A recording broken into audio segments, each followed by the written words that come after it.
Toronto, Canada. The Conspiracy Show with Richard Syrett. Welcome to the Audio Imaginarium. Come on in, weary traveler. Hang your cloak on a peg. Grab a stool. Come gather around the fire. There are stories to be told, and you are among friends. Just a programming note. There's no HOA tonight, no live stream on YouTube. Also, we're suspending our weekly remote viewing experiment, What's in the Box, but both of those segments will return next week. Rosemary Ellen Guilley will be with us in the second hour, our paranormal investigator, and she's written yet another book. I think this is something like 70 books for Rosemary. She's probably writing as we speak. She'll join us in the second hour, and we'll talk werewolves just in time for, as we head into the Halloween season, I suppose. Got to tell you, we're all scratching our heads, asking ourselves, where did the summer go? And here we are already into October. But I have to say, I had a great summer. And one of the things that I wanted to do with the boys, my twin boys, is to take them to a ball game in the United States. And we went down to Detroit to Comerica Park. If you haven't been, it's been around 20 years since it was built, but it's built in the tradition, the style of the early 1900s with the brick and the wrought iron. And it is truly a jewel in terms of the new American ballparks. And in the outfield, of course, you have statues to the great Tigers of years gone by, including Willie Horton, who played here for the Toronto Blue Jays, of course. But then you have Al Kaline and Charlie Gehringer, the great second baseman, and Hank Greenberg, and, of course, Ty Cobb. And the boys were asking me, they're interested in the history of baseball. They were asking me about Ty Cobb. And so what I did was I perpetuated a lie. I told them that while Ty Cobb was a brilliant ball player, in fact, the first ball player to be inducted into the Hall of Fame, a stellar base stealer, base runner, and of course, one of the greatest hitters ever, if not the greatest hitters ever. But I said he was not a nice man. He was an avowed racist. He would beat up black people simply for crossing his path. And it turns out that much of what we have been told about Ty Cobb isn't true at all. Who was he, in fact? Was he the greatest hitter in the history of baseball? A hazard on the base paths? Or was he a psychopathic racist who sharpened his spikes to injure opposing players and, as I say, killed black men and beat up white men for pleasure? Well, it turns out the real Ty Cobb was far more complex, and again, much of what we know about Ty Cobb is simply not true. And it's really, the record really is set straight quite nicely in a new book called Ty Cobb, A Terrible Beauty by Charles Leerhsen, who's also the author of Blood and Smoke, a true tale of mystery, mayhem, and the birth of the Indy 500, and Crazy Good, the true story of Dan Patch, the most famous horse in America. He's written for Sports Illustrated, Esquire, Rolling Stone, Newsweek, the New York Times Magazine, and others. He's also been an editor at Sports Illustrated, People, and Us Weekly. A great pleasure to welcome Charles Leerhsen to The Conspiracy Show. Hello, Charles. How are you? Hi, Richard. I'm fine, and nice to be here with you. So I perpetuated this lie to my boys because I had no reason to doubt it. I've heard these stories about Ty Cobb forever. Were you in the same boat when you set out to write this book, that you believed all of these terrible things about one of the greatest players of all time? I was right where you are, so I can't get too upset with you for thinking that and telling your kids that. I think most people were. I mean, one thing I found out when I started this book was that most people, if you said Ty Cobb, they would say racist or a terrible human being or a guy who spiked people. And I was in that camp, and when I first pitched my book to the publisher, I pitched it as a book about the most horrible baseball player that ever lived, and even one of the more horrible humans that ever lived. And they said fine, because the people at the publishing house, they knew a lot about baseball, but they also believed these myths. And they said fine, and we started off on that basis. But it didn't take me long doing some research to find out that the myths were, were powerful, but easily cracked by the fact. Which is amazing, because you mentioned once to me before that within minutes, this narrative began to unravel. Within minutes, had anyone bothered to do just a little bit of research, they could easily have dispelled these myths. That's right, Richard. I worked on the book for more than 4 years, but it was in the first 10 or 15 minutes that I began to find facts that contradicted the myth and that were inconvenient truths that I realized were going to be hard to line up with the myth, and then there were only more of those. You know, I learned a lot in doing this book, not just about Ty Cobb, but in a way that about human nature, and now we call it fake news, but how fake news works. And one of the ways it works is that when people hear a story that they like to believe, they latch onto it and then they repeat it and they embroider on it. So it's partly the news outlet that's putting it forward, and it's even to a greater degree sometimes it's the repetition of the story.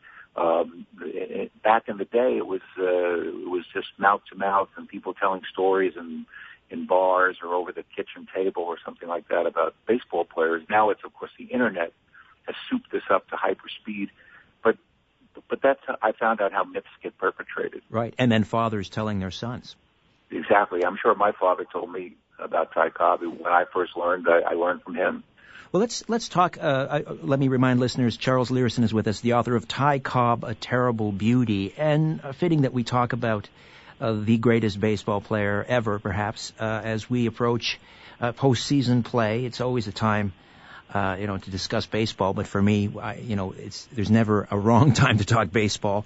Let's talk about some of his amazing accomplishments on the field. Here's a player who played in the dead ball era, so he wasn't a home run hitter like a Babe Ruth, but he did just about everything else. That's right. He had the highest batting average of all time, and it still is the highest batting average of all time. And he played 23 and a half seasons in the major leagues, and his batting average is 366 or 367. There's people who still have bar fights over that 1 point difference. But he at one time he held dozens of records. He still holds the record, for example, for stealing home. And that says something about the kind of player he was. He stole home 54 times in his career. He was a very daring base runner. For decades, he held the record for stolen bases. For decades, he held the record for most base hits until Pete Rose famously broke it. So, but with the batting average, he still holds that record. And he was an amazing player. Somebody once said that Ty Cobb getting a walk was more exciting than Babe Ruth getting a home run, because when Ruth hit the home run, it was over in a flash, the excitement. But when Cobb got on base, a walk or a single, that's when the fun began, because he would scratch and claw and trick his way around the bases, and it was very exciting to watch. I mean, here's a guy who once stole second, third, and home on 3 consecutive pitches. A guy who once turned a little tap back to the pitcher's mound into an inside-the-park home run. How is that even possible?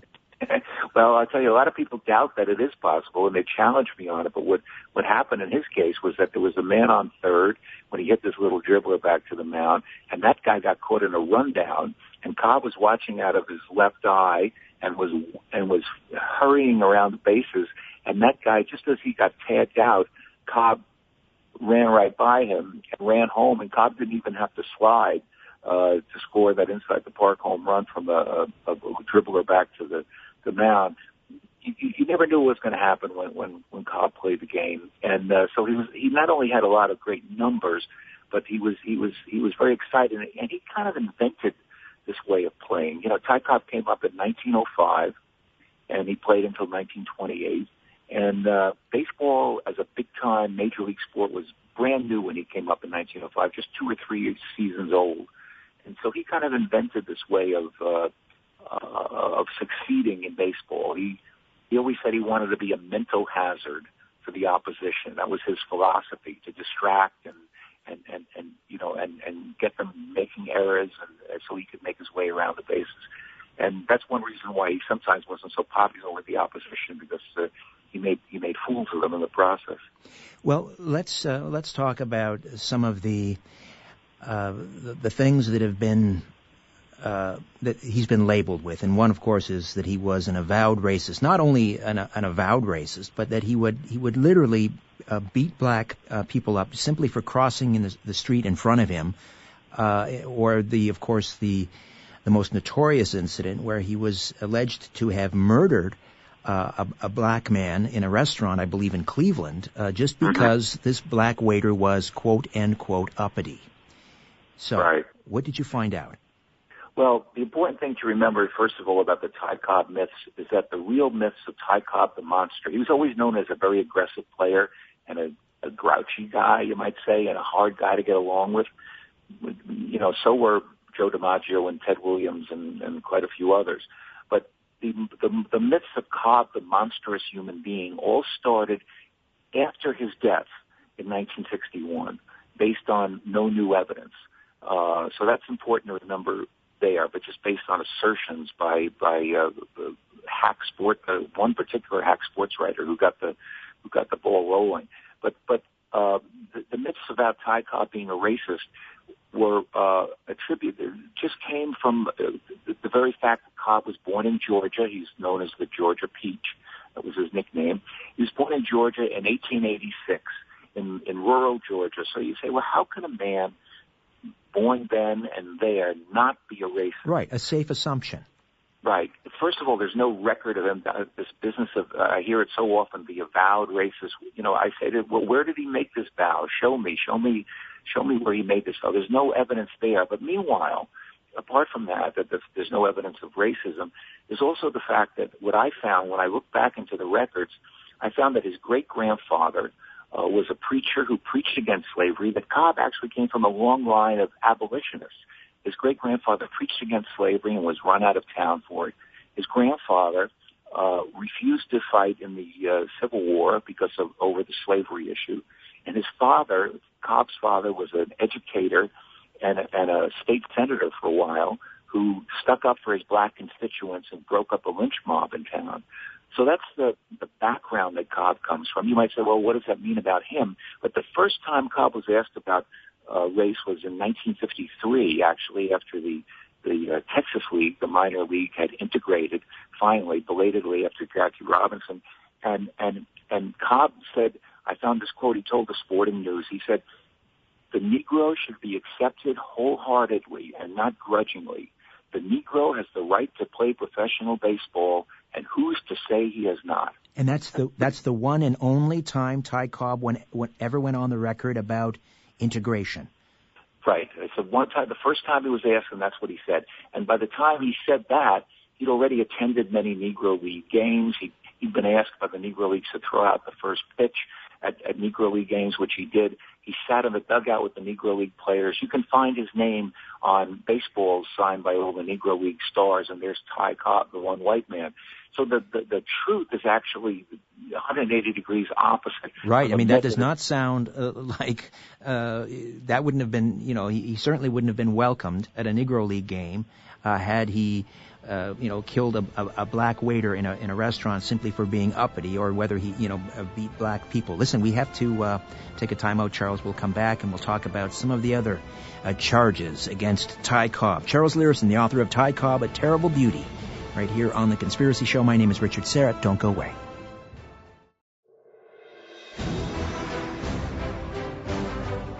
Poking holes in the darkness. The Conspiracy Show with Richard Syrett. We are back with Charles Leerhsen, the author of Ty Cobb, A Terrible Beauty. One of the arguments when Hall of Fame voting season would come around and people would say, well, how can you deny Pete Rose entry into the Hall of Fame? How can you deny Barry Bonds entry into the Hall of Fame when they allowed Ty Cobb into the Hall of Fame? He was a racist and a murderer and a monster and so forth. And it turns out that the very first player ever voted into the Hall of Fame with more votes than Babe Ruth, we should point out, was none of those things. Not a saint, but certainly not a monster. And it's all chronicled in a new book by Charles Leerhsen called Ty Cobb, A Terrible Beauty. So Charles, earlier you were dispelling the myths that Ty Cobb was a racist, that he was certainly in favor of integration, attended Negro League games throughout the first pitch. But what about this charge that he actually killed a man in Cleveland for being uppity?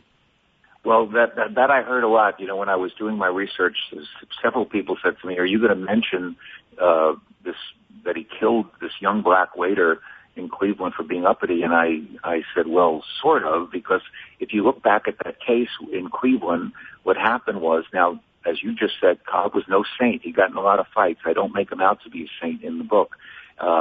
But he came home late, back to the hotel rather late, probably had a few drinks in him. He got in a scuffle in 1909 with the front desk man, the night watchman, and the bellman who took him upstairs to his room. And he wound up in a fight with them and had to go to court. They've been described in another book, as being black. I found out very easily by looking at the census records of the day that both those men were white, and no one was killed. In another book, this sports writer who's responsible for most of the lies about Cobb, his name's Al Stump. He mentioned this murder, but there's no a district attorney in that county investigated it belatedly. Decades later, could find no record of any kind of murder that he described. If Cobb murdered someone, there's no record, there's no stories about it, there's no body, there's no incident that matches up with it. Cobb didn't murder anyone, and that's the case of how it's like a game of telephone. As people tell and retell a story, they exaggerate and embroider on it, and a fight with a white man became a murder of a black man, believe it or not, over the years. And no incidents that you could find involving Ty Cobb, even getting in some sort of a fisticuff. You said he liked to fight. Oh yes, with any black people. Yes, there's one case that I found. Cobb. People got in more fights back in those days, in the early 1900s. It seemed to be more of a macho era, and you went more quickly from just heated arguments to actually throwing punches. Certainly, yeah. Different way of life. I guess that's what the duel, which had been obviously and for good reason banned, sort of, right. I guess morphed into, let's take this outside and sell it like gentlemen. Right, exactly. And that happened a lot more often than it does today. But even in that milieu, Cobb was known as a guy who fought a lot. His great friend Walter Johnson, the great pitcher, also a Hall of Famer, said, Cobb never started a fight, but it didn't take very much to say, you didn't have to say very much, and soon you'd be rolling around on the floor with him, fighting. He did get in a lot of fights, and one of the people he fought with, there's a story, he was crossing the street in Detroit, and some street worker talked to him rudely, he thought, and said to get over to the side, don't step here or I'm pouring this asphalt, and Cobb wound up in a fight with him, and that man was black. Now, Cobb fought with many people, the vast majority of them were white, but they've been often reported to be black in books, and I don't know. There's one book that came out in the 80s by a man named Charles Alexander. It's quite well known in the Cobb circles, this book, and he identifies person after person as black, who you could very easily find in the census records and other records of the day were white. This street worker was black. Cobb made a point of saying, I would have acted the same way to any man who talked to me the way he did.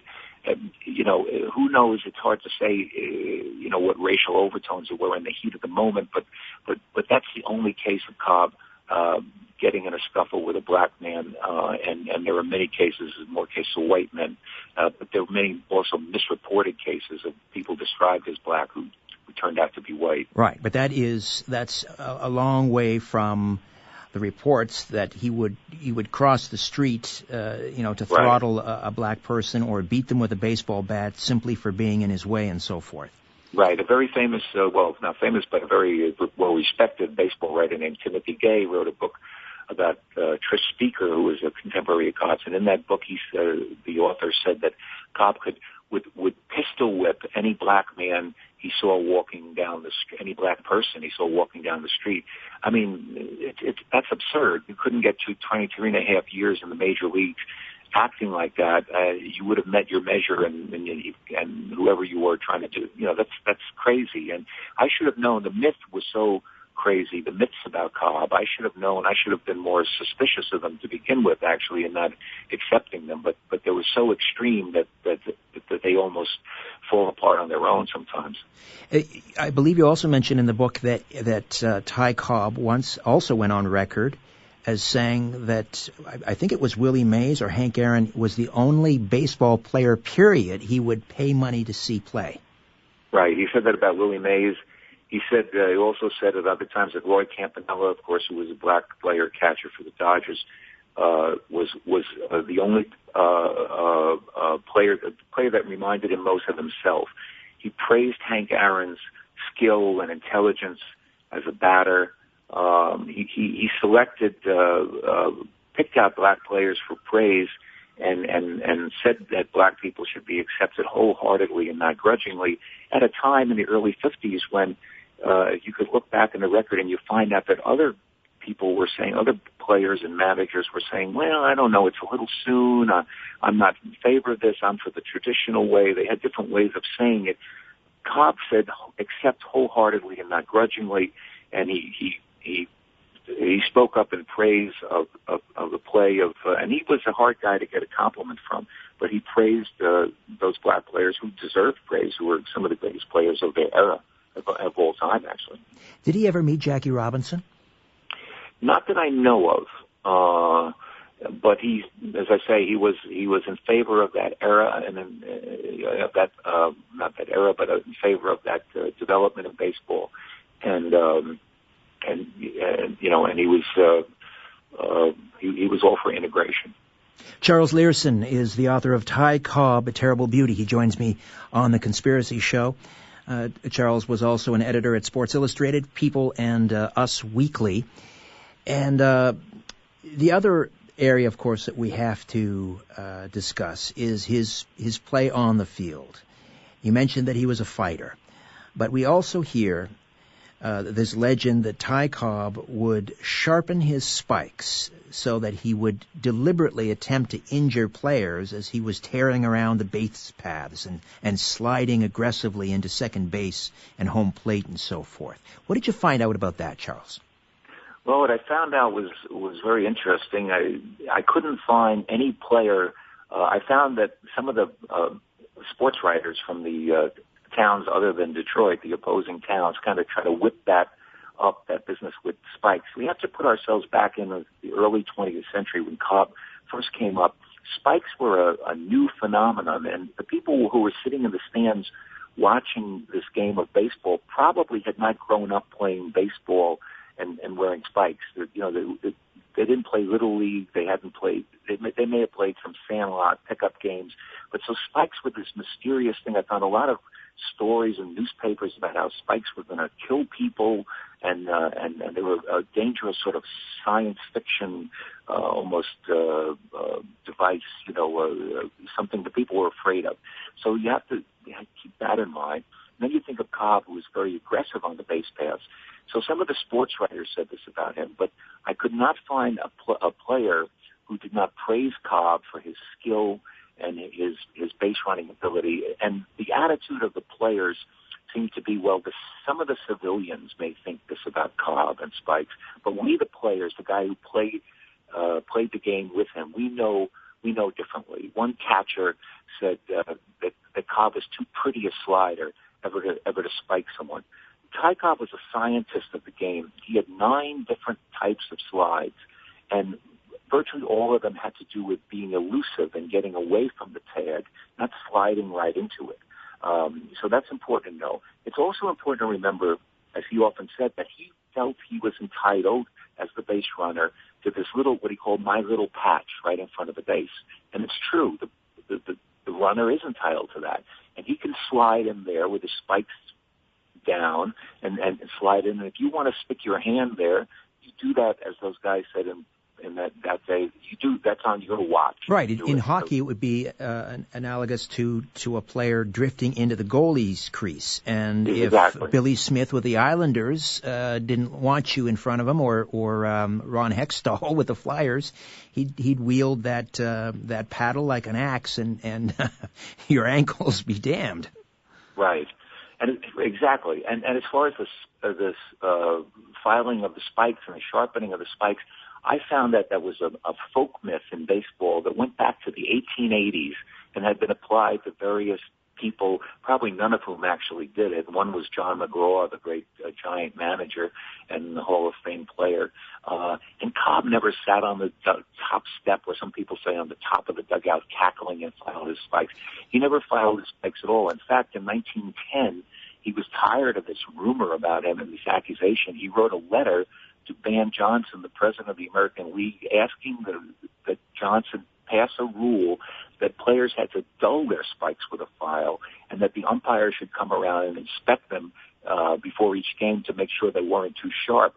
So he went out of his way to try to shake that. But, when people latch on to a good story, when the public latches on it, they don't want to let go. And that was Cobb's downfall in terms of his reputation, both the spiking and the racism and the other things that were said about him. So it was too good a story to examine very closely, and people would rather go with there's that line from the movie The Legend of Liberty Valance, yes, or The Man Who Shot Liberty Valance. When the legend beats the fact, print the legend, and that's what happened to Ty Cobb.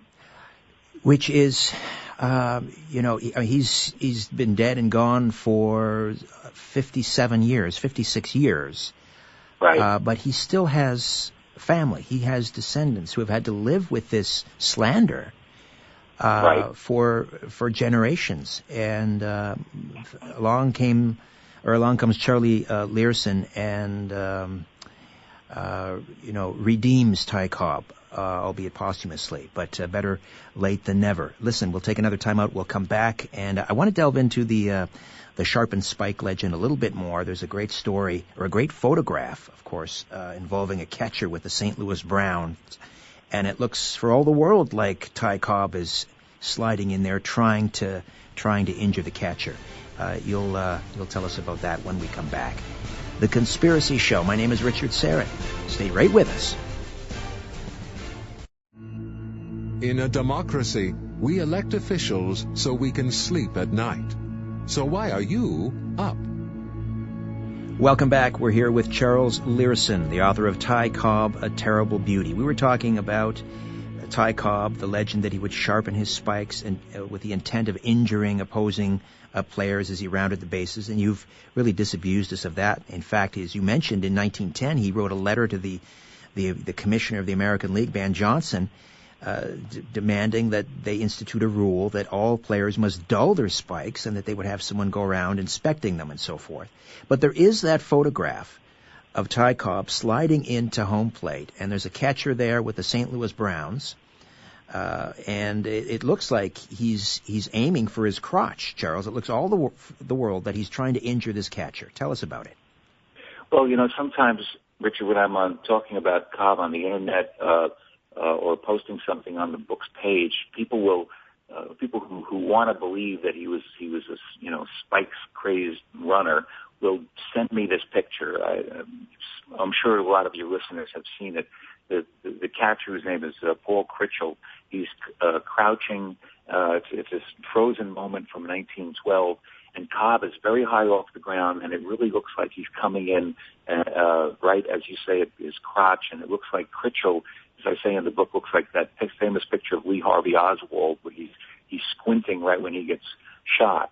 And and people will send that picture, and they won't even say anything. They'll just send that along as their way to refute what I'm saying about Cobb. But the funny thing is, Critchell, the catcher there, who later became a famous Yankee scout, he's actually the guy who discovered Lou Gehrig. Later in the 1950s, I found he gave an interview in which he said that Cobb was not trying to spike him, that the angle of the photo was very deceptive. Cobb was trying to knock the ball out of his hand as he ran for home, and he succeeded in doing that. with his foot. He knocked it all the way back to the backstop, and then he and Critchell collided and rolled around on the floor and on the ground and fought a little bit. But the amazing thing, if you keep that picture in your mind, is that Critchell said, in a way, it was really my fault. I was standing right there in the base paths where he had a right to be, and he came crashing into me.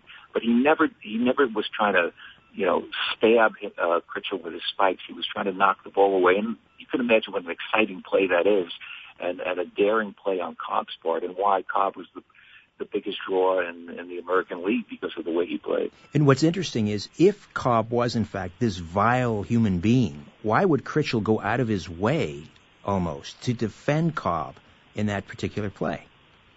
That's right. Cobb had a lot of friends. He one of the myths about him is that he had no friends, that he was a lonely guy. Everyone's heard that line in Field of Dreams where all the ghostly ball players assemble and they say, we didn't invite Cobb because no one liked that SOB, and that was Shoeless Joe's ghost that said that. Right. They put in the mouth of Shoeless Joe Jackson, who actually in reality was a good friend of Cobb's, not one of his closest friends, but certainly was a friend. Cobb had people on the team who were jealous of him, some of them, and also he was a hard guy to get along with. He did not suffer laziness on the part of his teammates or goofing off, or in those days there was a lot of drinking that was going on, and Cobb couldn't suffer fools or suffer incompetence. So he did have some people, quite a few, that he turned off. But as I mentioned before, Joe DiMaggio, Ted Williams spit at fans, and Joe DiMaggio had a lot of people who didn't like him. Those guys could be difficult to get along with, and so could Cobb. But Cobb also had plenty of friends, including Shoeless Joe Jackson, plenty of friends among the sports writers. Don't forget, it was the sports writers who voted Cobb first into the Hall of Fame. If they'd hated him so much, they couldn't have given him the most votes. Excellent point. He had sports writers at his house as house guests. Mo Berg, the catcher, sometimes Cobb is said to be anti-Semitic, but Mo Berg, who was Jewish, the catcher, was a frequent house guest of Cobb's and called Cobb an intellectual giant. That's the thing about Cobb. He was constantly reading books, history books. He loved biographies. He loved stories of Napoleon. He was voted the most popular player in Chicago, the most popular out-of-town player in Chicago, Ty Cobb. And he was at a ceremony at the plate, was given a stack of books all wrapped up in wrapping paper. So, he was thought of as popular. Sure, if you were on the other team, if you were cheering for the other team, you didn't like Cobb because he was dangerous to your team, so you didn't like him in that sense. Sure. I mean, I know. I've talked to people who played against the great Bobby Orr, I thought everybody loved Bobby Orr. The opposing players hated Bobby Orr. Right. So that's so true. Listen, we got to take a time out, Charles. This was a short segment. We'll come back and finish up. Ty Cobb, A Terrible Beauty, and really the redemption of a baseball legend. Thanks all to the research and hard work of Charles Leerhsen. Back with more of The Conspiracy Show. Stay with us. We are here with Charles Leerhsen. The book is Ty Cobb, A Terrible Beauty. If you're a ball fan, do yourself a favor, go out and get it. And even if you're not a ball fan, this is really a textbook case of, you mentioned fake news earlier, and 2017 really is the year of fake news. We've heard that term bandied about so often, but here's a perfect example, but also the damage that it can do. I mean, here's a great ball player who has been so maligned and so vilified, and all unjustifiably so. And all it took was one professional journalist to do a little bit of research, and really, I hope this sets the record straight. Has there been any pushback? The book reviewers at New York Times upset because it doesn't fit their narrative? Well, one thing I didn't expect at all is that the reaction to the book sort of divides in some ways along political lines, that people on the right are more eager to hear the news that Ty Cobb wasn't a racist and that he was maligned by the media and the people who are on the left are sometimes resist the idea. Some of those people think that I'm diminishing the idea of racism in baseball and in sports. I'm not. I mean, how could I? Black people were banned from baseball. It was until 1947. There's no way to sugarcoat that, So, and it didn't all go away with Jackie Robinson either. So I'm not doing that. But the pushback I get is not usually. I know this sounds a little self-aggrandizing, but not from people who've read the book, but from people who like their myths and like the myth that their father told them and don't want to change that and can't believe that after they've been hearing all their life that Ty Cobb was a certain way, that people have been telling me, I heard this for 20 years, 30 years, 40 years. One thing I learned writing this book was that repetition is not the same thing as evidence. So the same assertion made over and over is not more and more and more evidence, and I didn't go into this to be Ty Cobb's lawyer and to change his image. I went into it actually to bolster the image of him as a monster. I thought I'd have a better book that way, but I had to go with the way the evidence was leading me, and I had to let the chips fall where they may. And I came up with a very different character than the Ty Cobb of myth. Well, the movie Cobb, starring Tommy Lee Jones, and I believe it was Robert Wool who played Al Stump, the writer, Stumpy. Right. And both great actors. I mean, I enjoy their work very much. But that movie just perpetuated all of the lies and then some. Exactly, yeah. Well, I talked to Ron Shelton, the director of the movie, when I was doing my research. And, of course, so many more people see a movie than will read any book.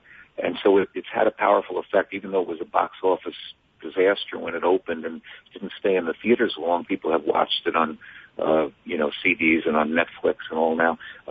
And I said, that was based on the work of this same Al Stump, and who wrote the first, untrue stories about Cobb to just strictly for sensationalism, because he could sell this to a sensational magazine, and the more sensational the story was, the more he would get paid for it. That's the really bad part of paying money for gossip, because the people will make it worse to get more money. So the movie was based on Al Stump's article, perpetuated these myths, and I said to Ron Shelton, where'd you get? There was a scene in there where Cobb tries to rape a cigarette girl in a Reno casino, and fails to do that, and it's horrible. It's just this ugly, horrible scene. I said, where'd you get that from? That wasn't even in Stump's article that he was an attempted rapist. And Shelton said, oh, we made that up on the set because we thought it was the sort of thing Ty Cobb would do.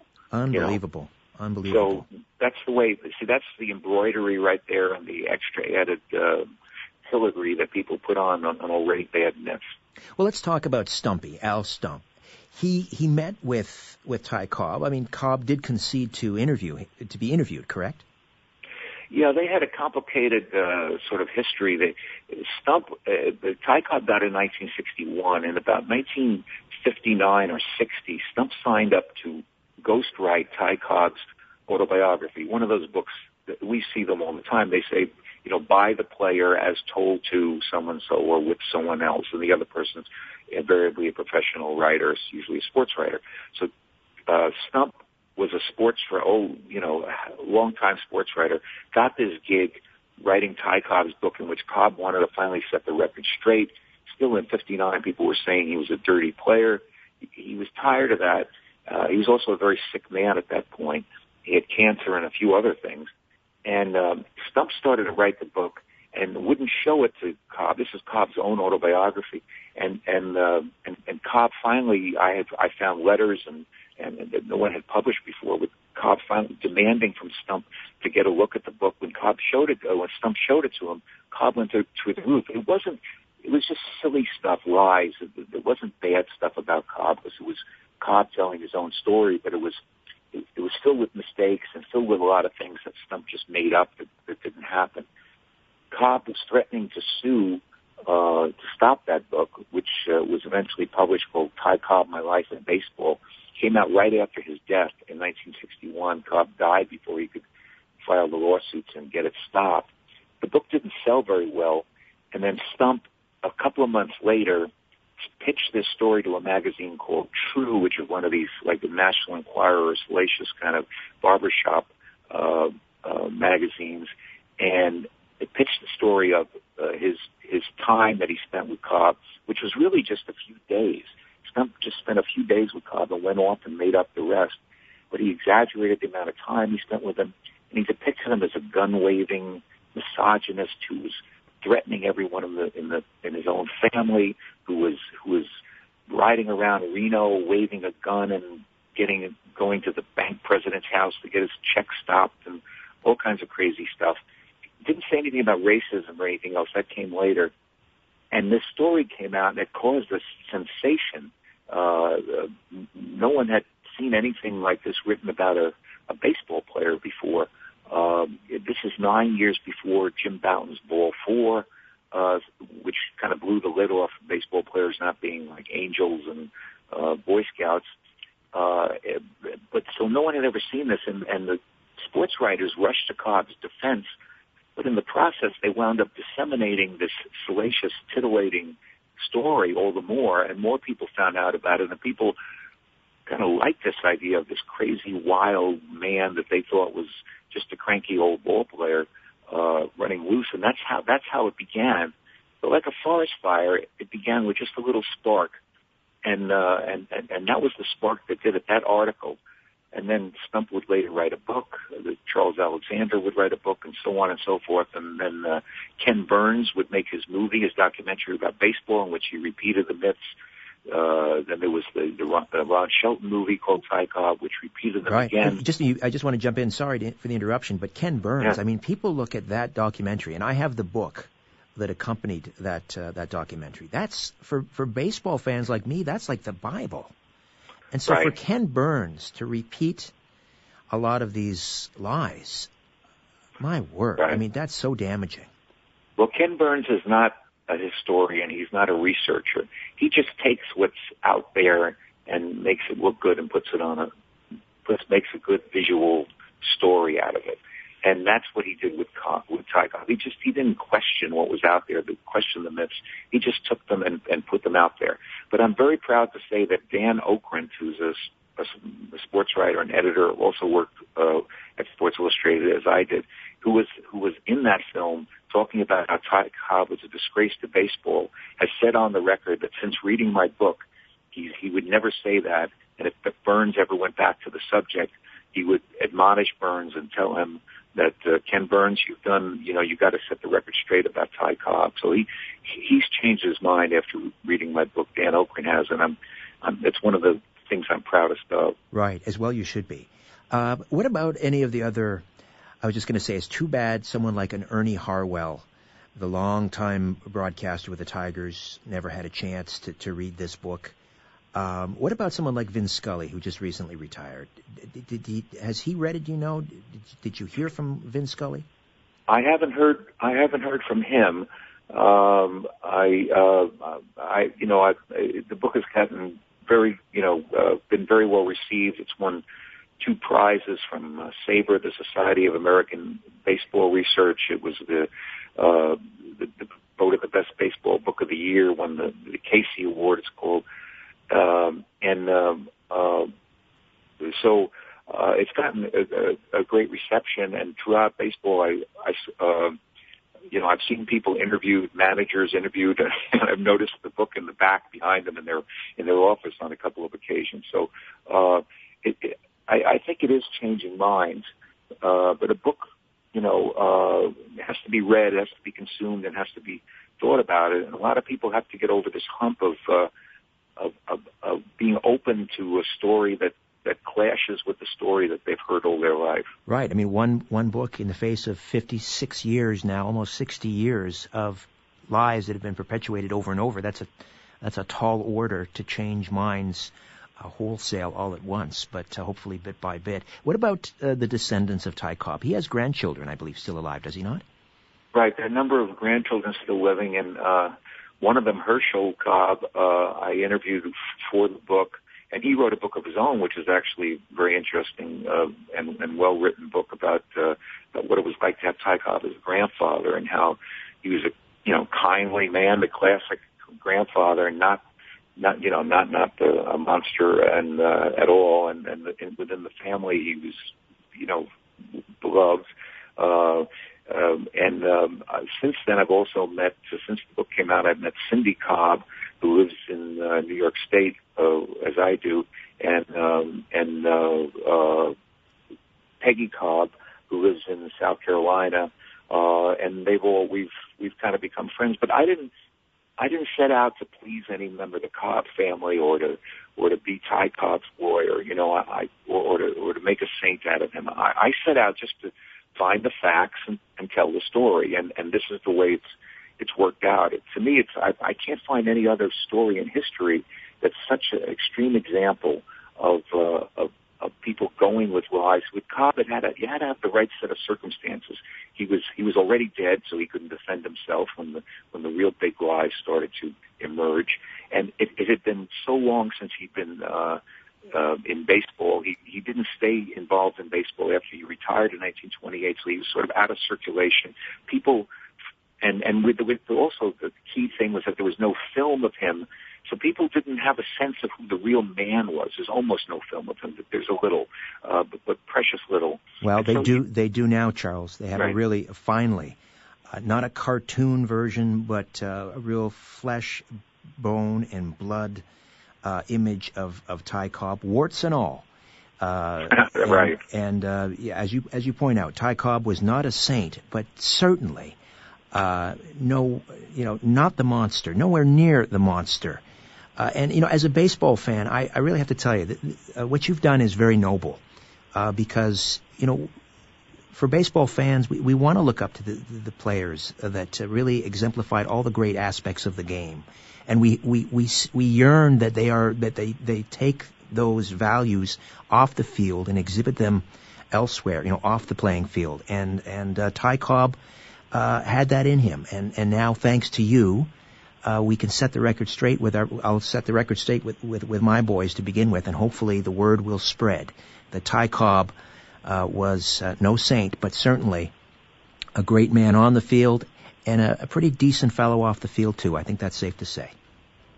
I think it is. Thanks. It's a great American story, and it's a very entertaining story once you get the truth. And we now have it. Thank you, Charles. Charles Leerhsen, Ty Cobb, A Terrible Beauty. Rosemary Ellen Guilley is next, the entire hour on werewolves, another one of my favorite topics. Back with more of The Conspiracy Show. Stay with us.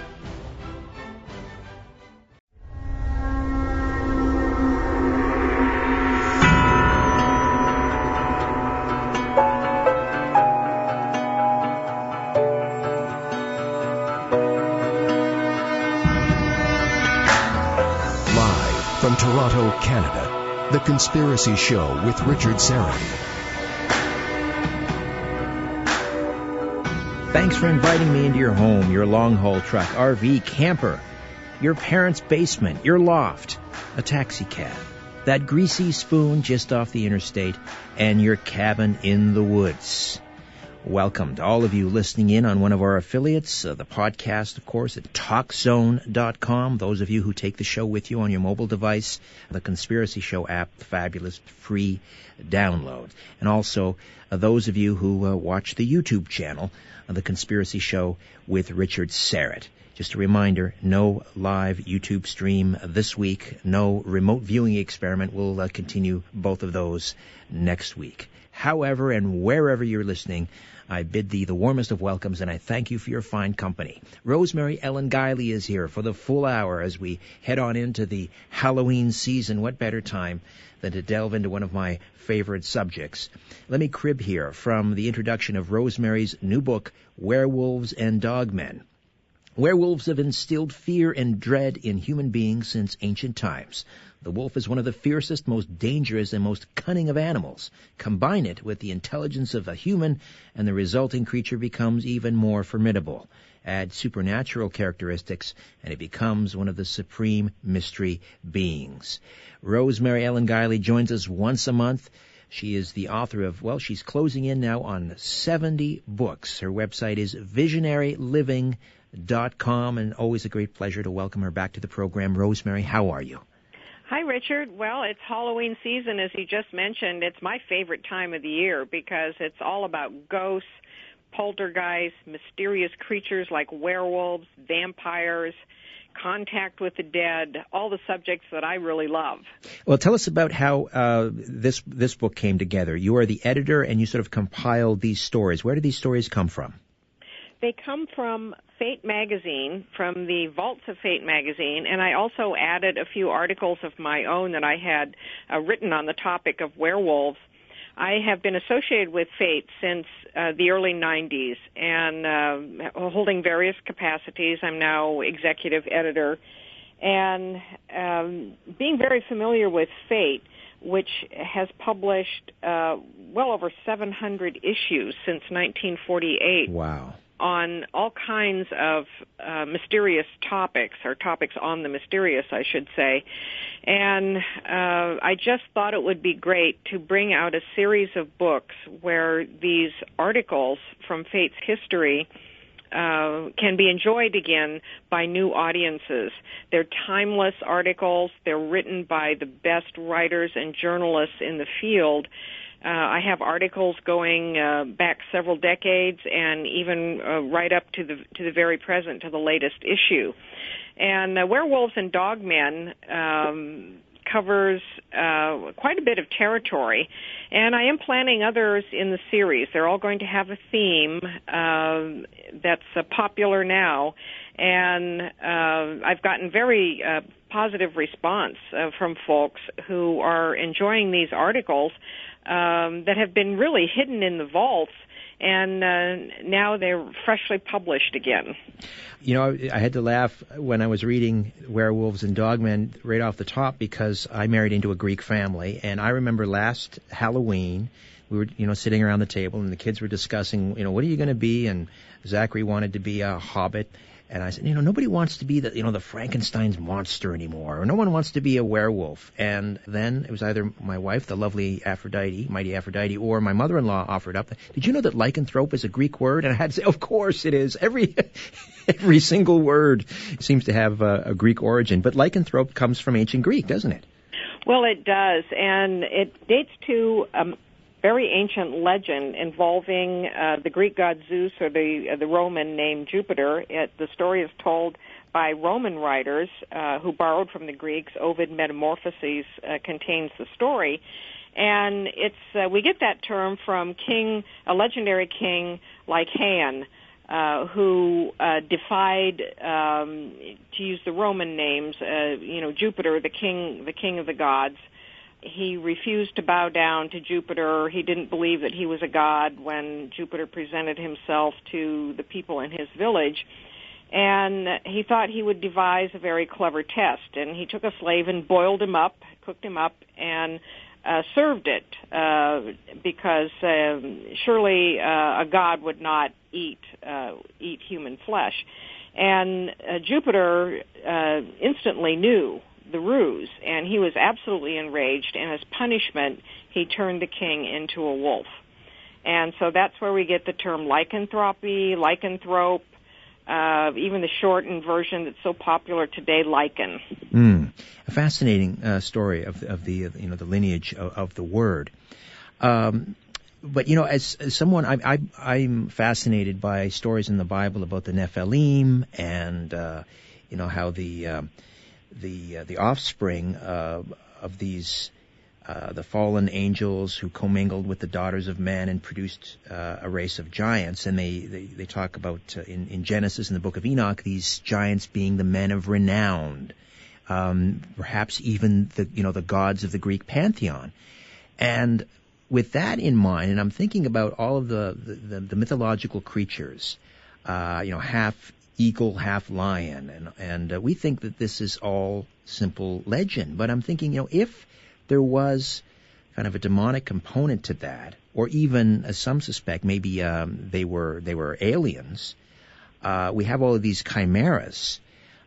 maybe there is something, this is my roundabout way of getting to this point, that there may be something to the legend of the werewolf, that it might have been some sort of a chimera. What do you think? It's certainly possible. The werewolf is a shapeshifter, a human being who can shapeshift to animal form or even be composed of animal and human forms. And we have so many of our ancient gods who embody both animal and human characteristics, as you pointed out. In the Egyptians, for example, look at all the Egyptian gods with humanoid bodies and some sort of bird or animal head to them. And there were legends of races of beings that were called dogmen in ancient times, too. The Greeks wrote about them. They were said to reside in India. They were human bodies with dog heads. And, of course, there's a blurriness between a wolf's head and a dog head in some of these descriptions. Even early Christian literature talked about saints preaching to dog-headed human beings. And some people say, well, that was just a symbol for the heathens. You know, they were just considered to be animalistic, and so they were portrayed that way. But I've always believed that there's a genuine component to this, that we do have shape-shifty kinds of beings. We do have this blurring between human beings and other life forms as part of our history for centuries, for millennia. And I don't think it's just storytelling.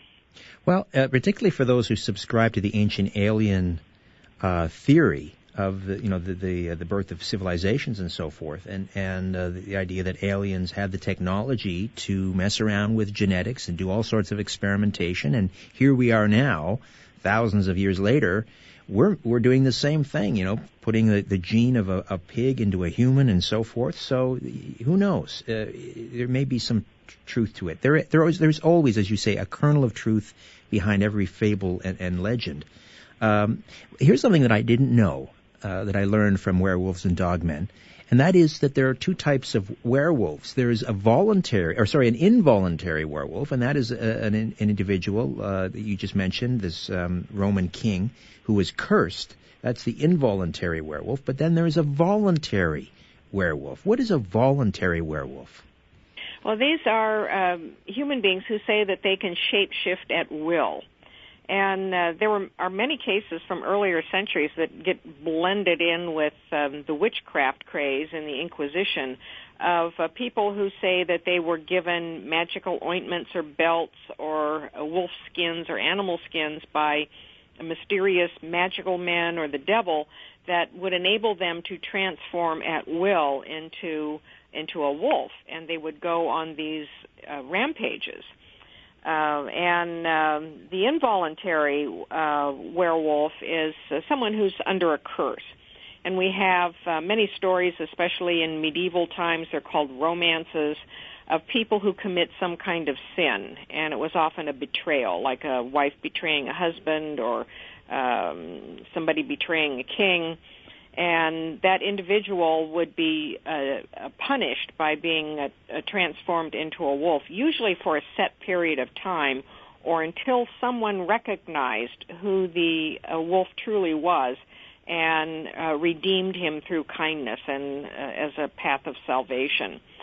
And then on top of it, Richard, we have medical lycanthropy, and that term is often applied to individuals who have a pathology going, where they say they transform into wolves, sometimes under the full moon, sometimes at will, and they have a bloodlust and exhibit a lot of very bizarre behavior. So this is actually considered a psychological disorder or a pathology? It is. In fact, the term lycanthropy now is usually applied to the medical pathology, and werewolf is applied to other kinds of human shape-shifting, and there are other terms as well for that depending upon culture. But the medical cases, and there haven't been very many documented in history, but these individuals have mental imbalances. As I mentioned, they crave blood. They might kill animals and drink the blood. They might even commit human murders. There were some cases of, people running around on all fours and howling at the moon, literally acting like an animal, and it is considered a pathology. Well, it raises the question, just before we head into the break, and that is, which came first? Was it the legend of the werewolf and its portrayal in media that has perhaps influenced these people that displays this medical pathology of werewolfish type behavior, or did this type of behavior give rise to the legend? I believe that it's probably a bit of both. It's probably impossible to separate out as black and white territory. Certainly we've had the stories of shape-shifting into wolf form for a variety of reasons going back into ancient times, and they keep cropping up throughout history. And they've been picked up by our modern media, which gives us certain stereotypes. However, the individuals who have the pathology, I think they've got something else going on there that's just more than an influence of having watched The Wolfman, for example.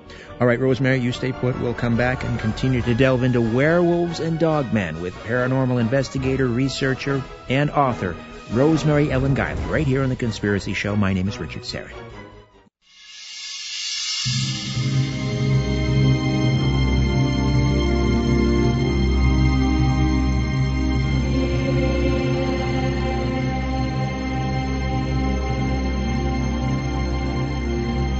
Different views make great conversation. This is The Conspiracy Show with Richard Syrett. We are back with Rosemary Ellen Guilley. Again, the website is visionaryliving.com, and check out her online store. And what is it now, Rosemary? It must be closing in on 70 books that you have authored or edited and compiled. I'm getting close. I'm at 68. Getting close. Wow. I can't tell you how impressive that is to me. That's just an amazing accomplishment. 68 books. So, werewolves and dogmen. We were talking about the different types of werewolves: the voluntary, the involuntary. There's even a medical lycanthropy.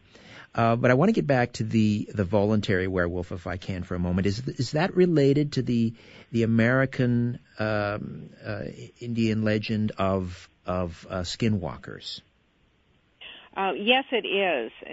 Skinwalker we find in Navajo lore and also in other Indian lore in the American Southwest, and they are considered to be bad witches or sorcerers. They work on the dark side, and they're called skinwalkers because they walk in the skins of animals at night when they're out doing their evil deeds. And they will shapeshift. They are said to have the power to shapeshift at will into wolves or coyotes, even into birds and other animals, and the form depending upon what it is they're trying to do. And they are quite prominent in Native American lore. And in fact, I came across a recent case, which I published on my blog, from a security guard who was working at a hotel on a reservation in New Mexico, and he was part Apache. And he was sitting in his car one night, and this gigantic, what appeared to be a wolf with supernatural ability, attacked him. It started out bouncing his car from underneath, and then it appeared in front of his car, and he actually tried to chase it down, and it escaped from him at tremendous speed. And he said it was excessively large, and it had the ability to rock his car with incredible violence. And he reported it, mentioned it to some of the people in the Pueblo the next day, and they said, "Oh yeah, that was a skinwalker." They were, in fact, very nonchalant about it. Apparently, there were cases like that all the time, and that it was a human being who had taken this werewolf form, or this wolf form rather, and was evidently just messing around with this fellow. Well, last year I was flown down to Albuquerque to do an episode of National Park Mysteries, and my driver on out to the location. I always make a point when I'm ever in a strange town or one that I've never been to before. I said, is there any place in Albuquerque I should avoid? And he sort of pointed in often one general direction, and he said, don't go too far in that direction alone. And I asked why, and he started to talk about witches and skinwalkers and an alarming number of people that have just disappeared on this one particular stretch of road, and he went on to explain what likely happens to them. And again, it involves witchcraft and skinwalkers. But there's something interesting in your description of the voluntary werewolf and how one can become a werewolf, and one of them involves drinking rainwater out of a wolf's footprints. That's an old folklore, and I don't know if it actually works, but yes, if you find rainwater collected in a wolf print and drink it, then it will give you the ability to turn into a wolf.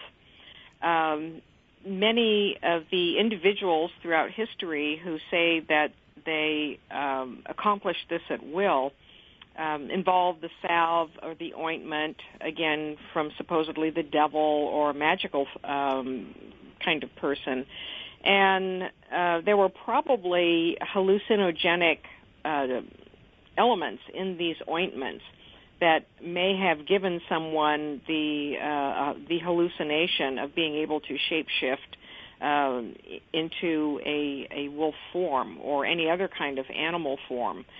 Witches were said to use these ointments as well. Sometimes it was donning a belt. And sometimes there are cases of people who said that they could just go out on the night of the full moon. And by the way, it doesn't always have to be the full moon. Yeah, that's kind of a Hollywood creation, isn't it? It is, because there are many cases of voluntary werewolfism and even involuntary where full moons are not involved. But there are some cases where people say, well, I go out into the full moon and take off my clothing and I can will myself into the form of a wolf. Now, when these transformations take place, they are almost always associated with these bloody rampages. With the exception of the medieval romances, where the people who are being punished to live as wolves just sort of exist as a regular wolf would, and wait out their curse time. But these other cases, from especially the Witchcraft Inquisition era, involve individuals who would They said they would shapeshift into wolf form, and these unusual wolves would be seen rampaging through the countryside, killing livestock. There was a fondness for human flesh as well, usually female, usually girls, and they would have these leave horribly mutilated corpses behind, faces ripped off and torsos ripped up. There would be cannibalism involved, and sometimes they would be caught and brought to trial, and they would readily confess that, yes, they had this ability. Now, whether or not they had some of that pathology going, it's impossible to determine from the court records. There was a case of a teenage boy in France who, after he confessed to being a werewolf and he was jailed, he would run around on all fours and act like an animal for the rest of his captivity, and he wanted raw meat to eat. And some of them were tortured. There was a case of a man named Peter Stubb in Germany who rampaged through the countryside, killing livestock and people, and was captured. He was tortured. He was put on a wheel. and his limbs were cut off. He was beheaded, and then he was burned at the stake. Horrible things happened, not only to the victims, but to the individuals who said they were werewolves. What about the depiction in Hollywood movies of the silver bullet being the best method to kill a werewolf? Where does that come from? Well, it's got a very dodgy history, and there's nothing in ancient lore that connects silver to werewolves as an antidote. Silver does have a long history of being a metal of protection against negativity and evil forces. And there are some folklore traditions that you have to use silver bullets to dispatch a werewolf. Probably the origin of this, which then became lodged in Hollywood as a fact, goes back to the 18th century, to a very famous case in France called the Beast of Gévaudan, which terrorized part of the Loire Valley for several years. A large, it was described as superhuman in size and strength,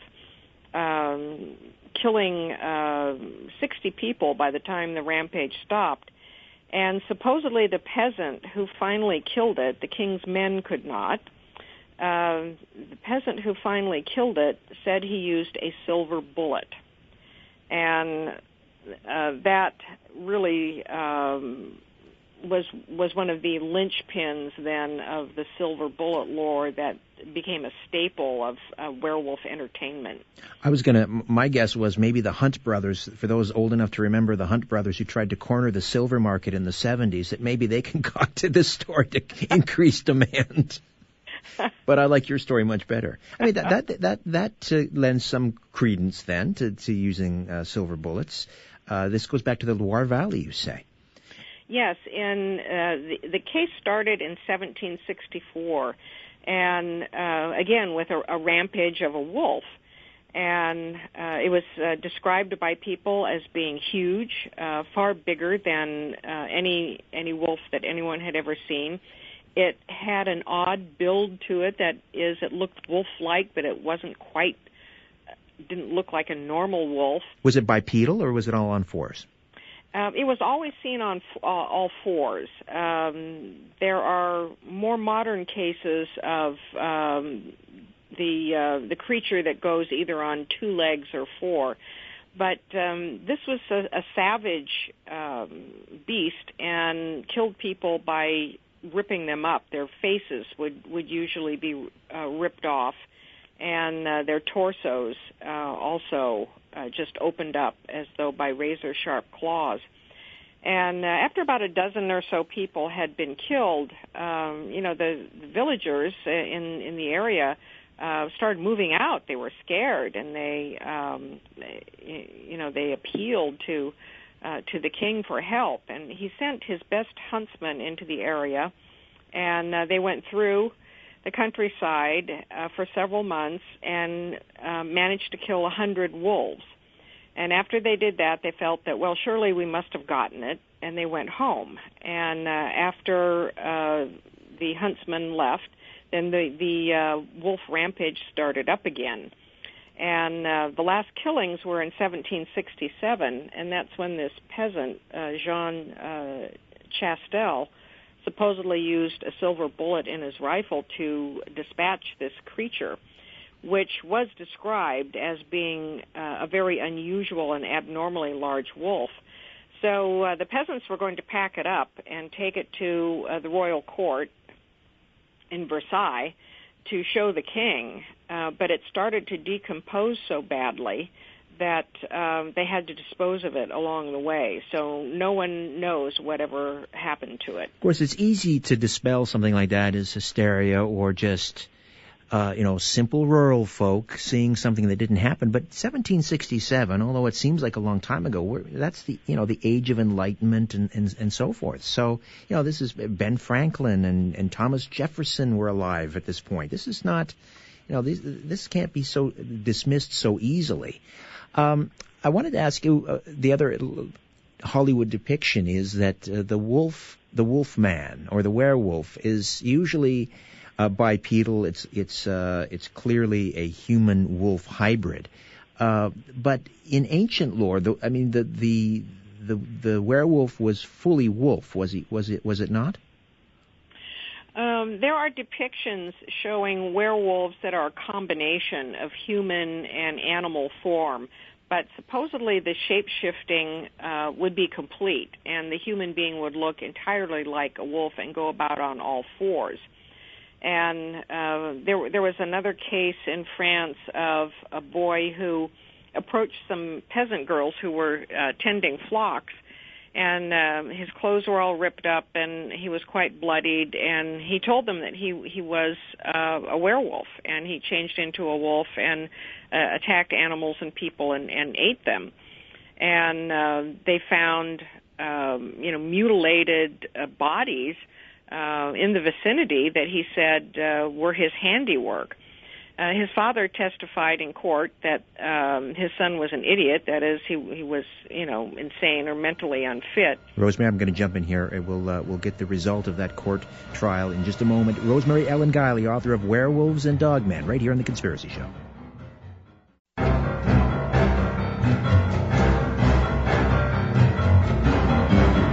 This is The Conspiracy Show with Richard Syrett. And we are back. Rosemary Ellen Guilley has edited and compiled a brand new book called Werewolves and Dogmen, and featuring some articles that appeared in Fate magazine, which is closing in on its 70th anniversary. Is that right, Rosemary? It is. It started in 1948. And is really the oldest magazine of its kind, publishing articles on the paranormal, UFOs. It started out as primarily a UFO publication in the wake of the Kenneth Arnold sightings over Mount Rainier, and has expanded over the years to include all things mysterious and paranormal. Thousands of fabulous articles in the vaults in Fate, written by leading writers and researchers, many of them who are still writing for Fate, and so I'm bringing them all back to light.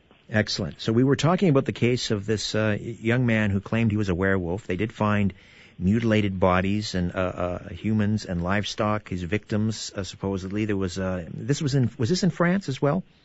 It was. Okay. And he was hauled into court, and his father tried to defend him, saying that he was an idiot, which is kind of a harsh term, but it basically means, not within his right mind.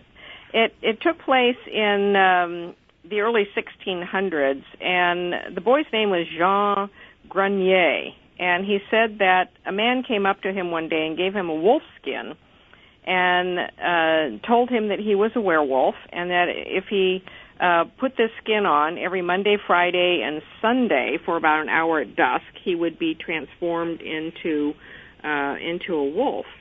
And so he said that this was true. So the court did convict him, and he was sentenced to be hanged, and then his body burned to ashes, which was very characteristic for evil people back then who were associated with the devil and sorcery. But in a review of the case, there was clemency, and so he was just imprisoned because of his mental condition. But a very odd case, because he was bloody. There were mangled, mutilated corpses out in the countryside that he said that he was responsible for. Well, if only they had, DNA testing back then, we could make a more accurate determination. The other aspect of the Hollywood depiction of werewolves that's always been fascinating to me is that you can repel werewolves with sulfur. Do we know where that part of the legend comes from? My feeling is that this is part of a fiction. It may harken back to early Greek lore about the three-headed dog that guards Hades, Cerberus, who is associated with sulfur and also with wolfsbane. But the interesting thing I found in modern cases I have several cases from the 20th century of real werewolves, and these creatures manifested with the smell of sulfur. So sulfur was associated with their manifestation, not with repelling them. Well, that's interesting. So I think Hollywood has created all kinds of little fictions. They need fictions like that to make their movies work. Wolfsbane, for example, as an herb that repels werewolves. That's more Hollywood than actual lore as well. Right. The wolfsbane was used as sort of an antidote to a werewolf bite, but wolfsbane is a hallucinogen, isn't it? It is, yes, and it may very well have been one of the ingredients in some of these salves and ointments that people used centuries ago when they said they were shape-shifting. Ah, so then in their own minds they were in fact a werewolf. Interesting. We're coming up on another break. This is a short segment, but I'll ask you this now. We'll continue on in the next segment, and that is in England. I know that a colleague of yours and a frequent guest on this program, Nick Redfern, went over to England with some other researchers, and they were trying to hunt down these elusive creatures, werewolves, and so forth. And he wrote about and I'm pretty sure you have as well. People seeing these bipedal wolf-like creatures, not as menacing as the one in sort of the Lon Chaney Jr. Movies, but they were often associated with ancient religious sites like Stonehenge and so forth. There is a connection. There's a very odd connection, not only over in England but in America as well, where what we would call dogmen, as opposed to werewolves, like a human shape-shifting into a werewolf, or a mysterious cryptid or creature that exists in its own right as being composed of human and wolf or dog characteristics. And they have been seen around like ancient burial mounds, especially where most of the sightings have occurred in the Great Lakes area. All right, let me jump in here, Rosemary. We'll pick up on that on the other side. The Conspiracy Show, Rosemary Ellen Guilley. More in a moment.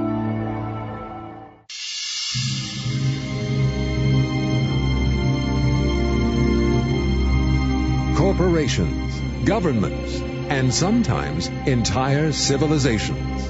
What goes up must come down. And it lands on The Conspiracy Show with Richard Syrett. We are back with Rosemary Ellen Guilley. She joins us once a month on The Conspiracy Show, our paranormal researcher, investigator, the author of, she's closing in on 70 books, and her latest is Werewolves and Dogmen, and she is the editor and compiler a number of articles that come from Fate Magazine, the vaults of Fate Magazine. We were before the break. We were talking about the connection between werewolf sightings and sort of religious or mystical ancient sites, burial sites, and so forth. I was mentioning Stonehenge, but you said also here in North America. Yes, the creatures that we call dogmen, they're actually seen all over, and that would be, a humanoid torso, usually with a wolf tail, wolf hind legs and feet, human-like forearms that end in wolf paws, and then a wolf head with a very obvious wolf snout. And in the Great Lakes area, Wisconsin and Michigan in particular, there have been many sightings of them. There's a famous one called the Beast of Bray Road, which Linda Godfrey has documented since 1991, even though sightings of it go back much earlier. In fact, the earliest sighting that has surfaced goes back to 1936, where a dogman was seen at an old Indian burial mound on the grounds of what was now a Catholic convent. And so the question then arises, Richard, is there an energy factor, maybe an earth energy factor with sacred sites, burial mounds, that is conducive to the manifestation of these creatures? Ley lines, for example. Why are they seen in particular spots? And I think that we really have to examine the earth energy component of that. But the dogmen sightings seem to be more of a specter, not necessarily a physical entity. Is that a fair assumption? Yes and no. For some people, it is of a spectral nature, and for others, it looks like a flesh and blood creature. For example, there have been many sightings of the Beast of Bray Road where people have seen it off the side of the road, or in the road, or out in the woods. And admittedly, some of the sightings are fleeting. Some are not. And for many people, these creatures look very solid, and they're quite frightening, as you can imagine. Now, what we don't have is cases of these creatures on rampages attacking people. There was a case in Wisconsin where a woman driving on a country road late at night passed by one of these creatures that was at the side of the road, and it appeared to be eating roadkill. There have been individuals who've been close to these creatures, and they're frightened. They're afraid of it becoming aggressive. They have the feeling that it could become aggressive, but we don't have the classic werewolf rampage. So it sounds like are they at all related, or are we talking about two separate cryptids or entities here? We're actually, in my opinion, talking about two separate things that have a connection, that is the human and the animal component to it. So the dogmen may not be shapeshifters. They may be cryptids or unknown entities. That's maybe the way they look. And they may exist in, for example, a parallel reality, an alternate reality on Earth, and in these highly energized zones where we have the sacred sites, the burial mounds, maybe ley line energy. People can come across them in the same way people come across Bigfoot.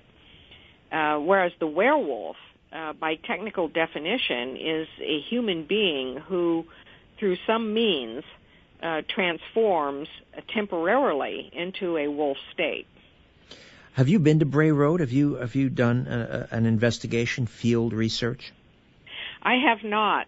I've done investigations in Pennsylvania and Ohio where sightings have taken place, but I'd love to get up to Bray Road because there are so many sightings out in that rural area.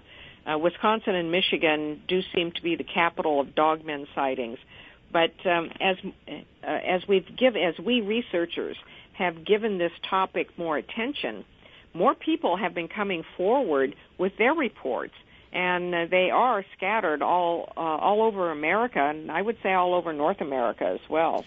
Tell me about your investigation in Pennsylvania. Did you have an encounter? Did you see anything unusual? I have not. I have not seen a dogman, and have mixed feelings about it. But if you're out there researching, it's always good to have an eyewitness. So it's about going out to the area where sightings have occurred, interviewing eyewitnesses. With a lot of these cases, Richard, sightings are not regular. They're irregular, or they're one-offs, or the next sighting occurs maybe miles and miles away. People say, well, why don't you just go do a stakeout? It's not all that easy. But I have taken many field trips for both Bigfoot and dogmen out where they have been sighted, just to see if I can also pick up some clues on the terrain in the area that might explain why these sightings took place in those locations. And, is there any tangible evidence, even a footprint or any photographic evidence, audio tape, anything? I know that Linda has collected some footprint casts that are inconclusive, like a lot of them are. I have not seen any footprints myself. And the footprint for a dogman would be very much like a wolf print. It might appear excessively large. It would not be a human print. They are very elusive, and they don't seem to be interested in attacking people. They seem to want to avoid people more than anything. So they may be creatures of the demi-monde of planet Earth, that exist in that limbo twilight zone between our reality and some other reality. Right. Back to werewolves for a moment. Can you share with us, maybe, is there a modern case of a werewolf maybe closer to home in North America? We often hear about cases in Europe, and wolves were plentiful in Europe at one time, and many wolf-human encounters. But what about modern cases of werewolves in the United States, for example? Well, there aren't any good modern cases that are non-medical pathology in America. And most of the modern cases that I found, including the several that I put in the book, dealt with incorporeal creatures that seemed to have the ability to attack and kill people, but were associated with human beings at one time. For example, a case in what used to be Yugoslavia, where a man supposedly sold his soul to the devil and was able to shapeshift into wolf form, and he consumed blood and was said to still reside hundreds of years later in a cave and come out and attack people who would be killed in animal-like fashion at night. And yet the individual, the writer who wrote the story, who rented a cottage in the area where this creature was attacking people, never saw anything, felt invisible presences, something coming into the cottage, rattling his doors, leaving a sulfur smell, and one of his servants actually gave him a gun with a silver bullet in it, and told him that he needed that to protect himself. So they are more, I would say, spirit-like or non-corporeal, perhaps, I guess you would say, even astral in nature. That's a good point. That these creatures may not exist on our physical plane, but on the astral plane, perhaps. Do you know of any cases where people who have encountered a werewolf-like creature, perhaps during an out-of-body experience on the astral plane? I have talked to people who claim to have the ability to shapeshift into a werewolf form. No one has demonstrated it for me. Lucky for you. And, when push comes to shove, well, the argument is made that, I don't do it as a circus act or to entertain people. I only do it under certain circumstances. I have interviewed people like that. They claim to be able to and the shape-shifting is done on the astral form. Some of them will say that they have limited physical changes, like their hands will become more paw and claw-like, their hands will become hairier like an animal, they will acquire fur-like a body covering, and maybe their face will become more elongated. But it's the physical component of it, they say, is not completely into a wolf. That's done on the astral. So I've never seen it demonstrated. All I have to go on is testimony from people. But, there are magical rituals for shape-shifting. And if shamans and skinwalkers can do it, why could not somebody else learn the means to do that? Have you ever tried to determine what the ritual is, whether it's an incantation, the ingredients in the ointment, and so forth? I mean, somebody must have that knowledge still that's been passed down, from witch doctor to witch doctor and so forth. I mean, is it written down somewhere, do you think? It probably is, And there are, incantations that have been put out in folklore and in so-called magical textbooks from time to time. In fact, an article that I have in the anthology, there are 32 articles in the anthology, and one of them is "So You Want to Be a Werewolf." And it's about all the poisonous plants that you need to assemble. Many warnings about these are deadly toxic ingredients, and some of the incantations that are included in this article were taken from earlier works, such as his name is Elliot O'Donnell's book called Werewolves, which was published around 1912 or so, and he claimed to have gotten that from earlier folklore. So there are some preparations and recipes here. I don't recommend that anyone try them. No kidding. A how-to guide, how to become a werewolf. Because the ingredients, it's like hemlock, henbane, opium. Yikes, not to be trifled with. Listen, Rosemary, we are out of time, but congratulations on compiling some fascinating, amazing stories in Werewolves and Dogmen, and always great to have you on. Well, thank you, Richard, and happy Halloween. Happy Halloween to you. Rosemary Ellen Guilley, Visionary Living. Listen, that's it for us. My thanks to Ian Robertson, Nathan Davidson, Joel Schoeneweill, Albert Vinzel, and Ryan White. And back next week with a brand new show. In the meantime, don't be afraid. There's nothing concealed that won't be revealed and nothing hidden that won't be made known. What you hear in the dark, speak in the light. What I say in a whisper, proclaim from the housetops. Move over, Aphrodite. I'm coming home. Good night.